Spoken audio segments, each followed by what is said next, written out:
Rabat may be one of Africa's most important cities. So Rabat is the capital of Africa. And the surprising part is, most people don't even realize it. I came here expecting Morocco's political capital. Instead, I found a city preparing for something much bigger. And the more I explore, the more curious I become. Why is Rabat attracting so much attention? Why is so much being built here? And why is all of this leading? Today, I'm walking to Rabat to find the answers, and by the end of this video, you might see the city very differently.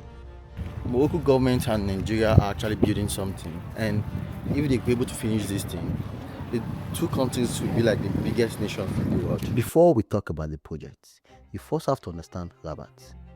And this is where Morocco plans. It's the political and administrative heart of the country. Government ministries, embassies, international organizations, some of the Morocco's biggest decisions begin right here. And maybe that's why Rabat feels different. Clean, organized, and connected. The city is not trying to go as fast as possible. It feels like it's going with a purpose. And as I kept exploring, I started realizing that every major investment seemed to fit into one bigger vision. And the first one completely changed my perspective. Morning, and now I'm in the city of Rabat, and currently I'm meeting up with a friend. I think I met him last year. So he's here. His name is Nasser. Hello, my friend. Welcome to my city, Rabat. Thank the you. capital of Morocco.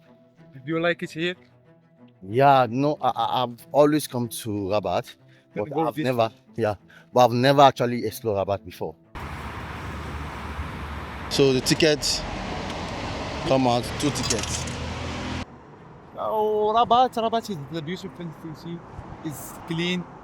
It's not like the others cities. Okay. When people imagine the future of a city, they usually imagine skyscrapers. Rabat made me think differently. One of his biggest investments is the new Sina University Hospital, one of the Morocco's most ambitious healthcare projects. It's already serving patients while the wider development continues. That told me something important. Real development is not only about building higher, it's also about helping people live better. And that made me even more curious. If this was the only beginning, what else was the city preparing for? Le CHU international Mohammed VI de Rabat s'affirme comme l'un des établissements hospitaliers les plus avancés du continent africain. Son implantation dans la capitale du royaume marque une étape déterminante dans la consolidation d'un système de santé intégré, plaçant l'humain au cœur de la politique sanitaire. Is a new hospital, is university hospital. There are people study there and work there. It's opened last year by the Prince of Morocco, Mohammed Hassan, the son of the King of Morocco. What we see in Morocco, they are try to mix by the building tourism things and in the healthcare of Morocco. De 600 lits extensibles à 1000 lits à terme, le complexe abrite plus de 30 pôles médicaux spécialisés, 23 salles d'opération modernes et 133 lits de réanimation et de soins intensifs, dont 30 incubateurs dédiés aux nouveau-nés. Le centre se distingue aussi par la création de la première plateforme de laboratoire entièrement automatisée en Afrique, couvrant toutes les étapes d'analyse biologique avec précision et efficacité.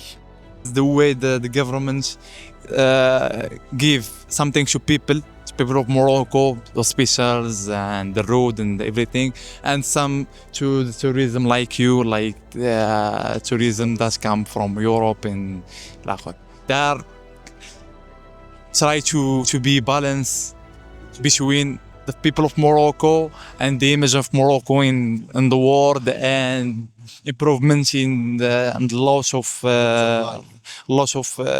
things like football, like sports, like everything. Then I look up. Standing above the skyline is the Mohammed VI Tower, one of the African tallest towers, a new landmark filled with offices, homes, a luxury hotel and public spaces. Every ambitious city eventually builds something that changes how people see it. For Rabat, This feel like that moment, a statement of confidence, future. The tower, the largest tower in Africa. So what they are doing right now, they are still building a lot of things because of the 2030 World Cup, and it is not done yet. So we are heading there now. I wanted to actually explore it, but it took me today. I have a video that I'm gonna explore the two buildings, this structure. I want to see what is inside and actually take time to explore everything. So, but now we just want to talk about it. I want to see how it looks, you know. Here in front of the tower of Mohammed VI, that's opened this year by Moulay Hassan, the Prince of Morocco, the son of the King of Morocco. The height of this tower is 250 meters. There are 55 floors. There is a lot of things, restaurant, there are people living there, there are business there. It's not fully open, but the openness part of it. This is it, and it's like big from here. Yeah. It's different from the pictures. Africa. If you stand like here, like this, Yes. you are. This is the past in the behind. This is the future in the front. So the past and the future at the same time. So we are at the center of it now. Yeah. Wow. That's amazing. I think. The idea is wow. So they want to restructure. The thing is, I think they are trying to restructure this area Yeah. because this place is going to be a very important place in Morocco. Yeah. to be honest. It's gonna be very busy in the future. Yeah, very busy. But this is like a center. Imagine, center of everything. There has to be something here. To tell you that They build something here. wow, they Here. are building something in the center. Here. And the hotels, I think I told you of tourism is behind it. Behind. Yeah. So they are building a lot of things here, like see everywhere. They are working. In 2 years, you're gonna be shocked. In 2 years before the World Cup, we're gonna see how this is gonna be like. I have the receipt. Come back. Yes, I have the receipt of how it looks like this. Gonna do This next same thing.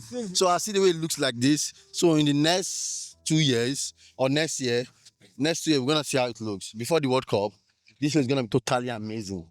A few minutes walk, I discover another side of the city ambitions. The Mohammed VI Grand Theatre, which is unlike anything I expected. Designed by the legendary architect Zaha Hadid, it's one of the largest theatres in Africa and the Arab world. The building itself is a work of art, but what impressed me most was not the architecture, it was the message. In Arabic we call it المسرح الكبير للرباط. It's the largest theater in Morocco, in the North Africa, and then Africa and Arab world. Yeah. They opened it this year by Moulay Hassan, is the Prince of Morocco, is the son of the King of Morocco, Mohammed VI. And currently, I don't know, yesterday or the other day, they do a festival of Mawazin, Arabic music. Rabat is not investing only in business, it's also investing in culture, because great cities are not remembered only for what they did, they are remembered for what they inspire. By now, the pattern was becoming impossible to ignore. This is the Theatre Royal Rabat, which is the largest theatre in Africa and in the Arab world. So the reason for building this is actually to structure Rabat as the new Africa. So if where I'm standing at the moment, at the back is Hassan 2 mosques, which could have been the highest, like largest building, mosques in the world.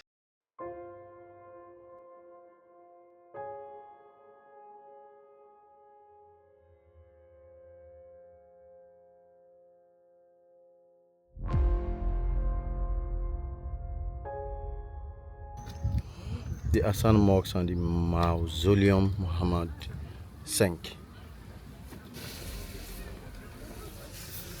So it's UNESCO heritage, UNESCO site heritage.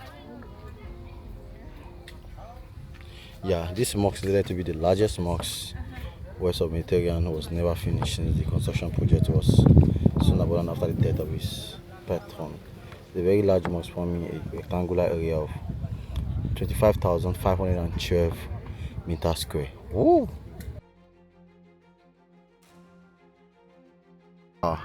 Like the tower, it still look great, it still look majestic. This thing to hide. I see this thing around lots, even in Marrakesh. Is it built for bed actually, or oh, okay, see them.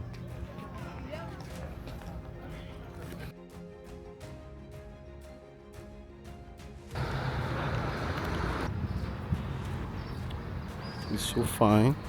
Then I found the final piece of the puzzle.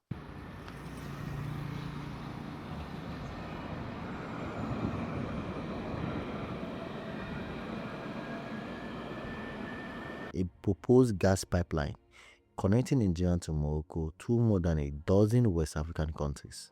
Morocco and Nigeria are starting the construction of a natural gas pipeline on the coast of Africa. The pipeline is expected to be over 3,000 miles and connect countries like Nigeria, Benin, Togo, Ghana, Ivory Coast, Liberia, Sierra Leone, Guinea, Guinea-Bissau, Senegal, Gambia, Mauritania, and Morocco. The price of the project is $25 billion, and it is going to cover the energy needs of over 400 million people across the West African coast. The pipeline is also going to export natural gas and hydrogen to Europe over time. Parts of the agreement have been signed between Morocco and Nigeria, discussing the construction of a gas pipeline and an LNG terminal, a facility allowing for the regasification of liquefied natural gas. The 5,660-kilometer pipeline aims to enhance the quality of life by providing full electrification to the 13 countries and promote economic and social progress. As a Nigerian, this immediately caught my attention. Nigeria and Morocco are two of Africa's largest economies. One is rich in natural gas, and the other has become a strategic gateway linking Africa with Europe. If this project is completed, it could strengthen regional energy, boost trade, and deepen cooperation across West Africa and North Africa. Many of the discussions that pushed this partnership forward happen here in Rabat, and as Morocco continues expanding major investment further south toward Dakar, you begin to understand something. This is not only about Morocco, it's about positioning Africa differently. Morocco government and Nigeria are actually building something, and if they're able to finish this thing, the two countries will be like the biggest nations in the world. And it has to do with a pipeline gas, which has to pass from North Africa down to West Africa. This project has already been started in, like, the decisions about it and how it's gonna start has already started in Rabat. And this is where Rabat is one of the most important places in Africa, to be honest, at the moment, because this project is starting, is initiated by Rabat, and it's like collaboration with Nigeria, the two biggest nations. So just imagine if this project is successful and it's ended, how the two countries is going to be like the biggest in the world. Will the project succeed? Only time will tell. But one thing is already clear. Rabat is not waiting for the future, it's helping shape it. Maybe that's what the new Africa really looks like, and maybe it starts here. Every year, artists, visitors, and business from around the world come to Rabat. That is when it clicks. Cities don't become global because they ask for attention. They become global because people keep finding reasons to come, and Rabat is creating those reasons. Football Federation headquarters, international conferences, Mawazin, one of the Africa's biggest music festivals, all happen here in Rabat.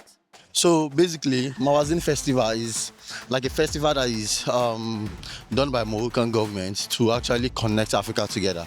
Imagine having a festival. It's the biggest music festival in the world, and it's done in 7 places, and all those 7 places are kind of filled up. Like, just imagine doing something that connects the whole Africa together. So all artists from Africa have been invited. Last year, one of the best artists in Nigeria, Wizkid, came. This year, Rema is coming from Ivory Coast, North Africa, East Africa, West Africa, even to the European hip hop. So they make sure that everybody represented. So that's to tell you that, okay, they're trying to like connect Africa together in terms of entertainment and youth connections and network as well, which is amazing. I think I'll be attending one and also document it for you guys. There's a lot So, what do you like about Rabat? You? I like about Rabat. It's clean. The vibe of it, specifically in the night. I like it in the night. I like the beach. The everything about it is It's nice. no, Okay. it's nice. So, who are the type of people that are living in Rabat? Like people that live in Rabat. Yeah. The type of people that live in Rabat. It's like most of the people that work here in Rabat, they are not living here. They are living in Saleh Oh, why? because the people that live in Rabat, it's rich. Rich people. Rich, not working here. They have own business. They are not working like in companies, normal company or normal job. They have own job, own company, own business. They are what's entrepreneur in English? They have their own Entrepreneur, like entrepreneur. Yeah, they have their own Yeah, businesses yeah, and yeah. entrepreneurs. How do you find Mahaj Yes. in Haraya? Whoa. It's That another is- level. it's another level. We call it in Morocco here. We call Hariyat Morocco, but here we call Maghreb. Maghreb. Maghreb. It's Yeah. like it's like two different countries Area in the is. same country. And it's because of their seriousness, you know. So, and people are saying that Rabat will become the new capital of Africa because of the strategy put in place and the way they are positioning themselves, and because of what the country generally is doing. You know, Rabat is the capital. It's the capital of Morocco. So this is the powerhouse. It's the decisions house of Morocco. So all the decision makers, the king lives here. You know, anything that will shape the country will start in Rabat. And there's something I read recently, which has to do like before 2030, Morocco want to surpass South Africa, like they want to surpass Nigeria, they want to surpass Egypt. They want to become like the richest Africa countries in the world. A lot of countries can plan, but the execution part is the hardest thing. So when a country can plan and execute it, that's top tiers, and it has been done. I can boldly bet on them that okay, they're gonna achieve this because they have done it. Infrastructure, in agriculture, in tourism.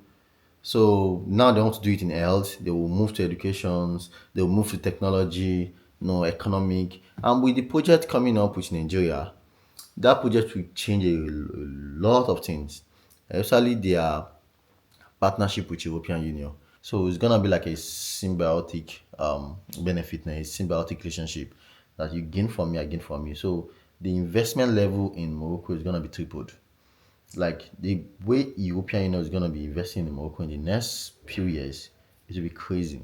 It will be crazy, and everything, all the decisions will be in Rabat. So these are the reason why they say Rabat can actually become the capital, the new capital of the world. And by God grace, it can happen. Also, there is a video coming up next, which is about the side of Rabat I never knew existed. No, I've been to Rabat like I think 3 times, and I never knew that there's another side apart from Rabatville and Rabat Agdal. You know, I thought Rabat is just the Medinos and the Ville. That's all. But this time around, I went deep after the stadium. I don't know. There's another city after the stadium, and that is what the next episode is gonna be. So wait for it, guys.